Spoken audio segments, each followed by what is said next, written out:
kochopo 207 seche ma telo mar William Ruto ne discover ni gin kama tek kaka jo bonde la ufa jo Rift Valley nodok kuom gi bowuoyo kod gi mos gi dhog gi radio moro miluongo ni Kas to nowacho kama nakwau jothurwa wan kama tek wabedie piny wakulwewa piny wariwre gi jogotgi mondo wakaw telo mondi ka wasekaw telo kore ko timo gik muneno kwa timo mwadwa timo mang'eny gi and bende anyalo tiyo kawuono go opportunity mondo wuoye gi jothurwa ni bedie uru mos hore uru matin wakaw telo wabed machiegni gi telo ka wasechopo kacha koro gik mwawacho gi wanyalo wacho kiny to kapod nyathi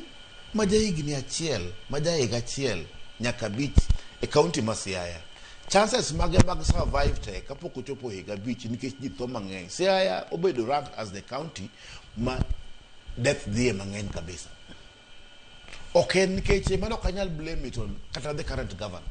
hapana okanyal blame kata governor Rasanga no I blame on continuous marginalization must take 60 years okanyal bedo solved gi Governor Rengo gi Governor Rasanga today. Mosa inya mak parono gi kanyo matin wadhier tom Nduku ka intiere gwengo mago mag Voi. Nduku in korka kori bende iparo ne gigo ma piny owacho mano mar Kenya Kwanza osetimo